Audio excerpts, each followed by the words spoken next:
This video is optional, but we wanted to answer the question, are there uncomputable functions? Yes, there are well-defined discrete functions that cannot be computed by any Turing machine. In other words, no algorithm that can compute f of x for arbitrary finite x in a finite number of steps. It's not that we don't know the algorithm, we can actually prove that no algorithm exists. So the finite memory limitations of FSMs wasn't the only barrier as to whether we can solve a problem. The most famous uncomputable function is the so-called halting function.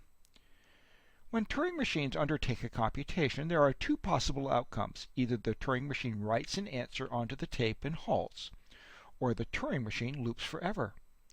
The halting function tells us which outcome we'll get. Given two integer arguments k and j, the halting function determines if the kth Turing machine halts when given a tape containing j as the input. Let's quick sketch an argument as to why the halting function is not computable. Well, suppose it was computable. Then it would be equivalent to some Turing machine, say t sub h. So we can use t sub h to build another Turing machine, t sub n. The n stands for nasty, that processes its single argument in either loops or halts. T sub n of x is designed to loop if Turing machine x, given input x, halts, and vice versa. T sub n of x halts if Turing machine x, given input x, loops. The idea is that t sub n of x does the opposite of whatever t sub x of x does. T sub n is easy to implement, assuming that we have t sub h to answer the halts or loops question. Now, consider what happens if we give n as the argument to t sub n.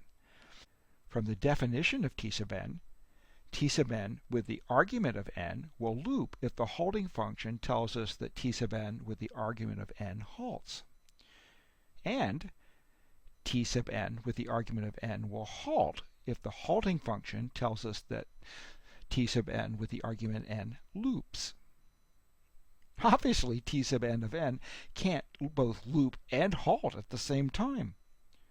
So, if the halting function is computable and t sub h exists, we arrive at this impossible behavior for t sub n applied to the argument n. This tells us that t sub h cannot exist, and hence that the halting function is not computable.